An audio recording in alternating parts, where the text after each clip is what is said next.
Marvel Comics Avengers in Galactic Storm!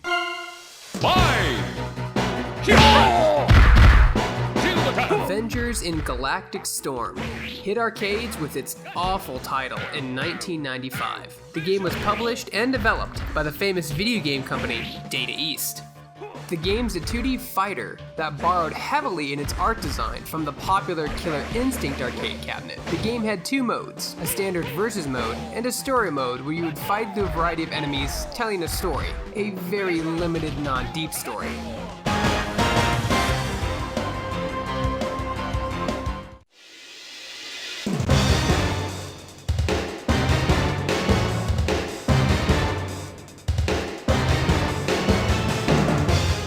You could play as 4 different heroes in story mode: Captain America, Black Knight, Thunderstrike, and Crystal.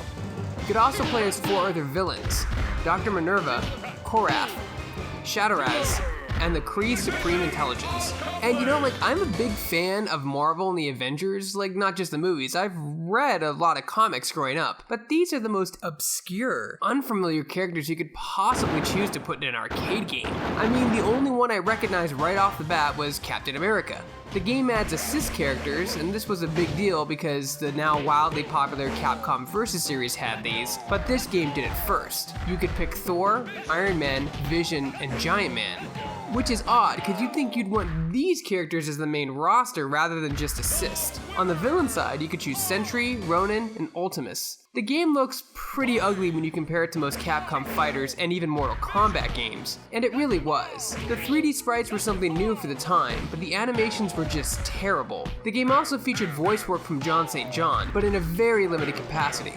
I think they only have 2 voice actors doing the same lines for all the heroes and the announcer. Shield press! Sentry!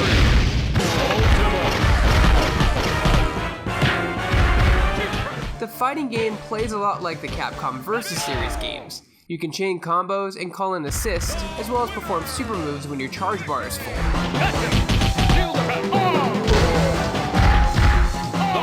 But overall, the game just feels lazy. In terms of performance, the animations are blocky and stiff, the music is forgettable, and most of the stages are so flat you barely notice them. It's probably why I never saw this game in arcades anywhere. It was just eclipsed by their fighting games that didn't seem like a cheap cash-in. Have requests for an arcade corner? Tweet me and include #ArcadeCorner. For more videos like this and everything else gaming related, you're already in the right place. You're on Shacknews.com. Next time on Shack's Arcade Corner. Time up! The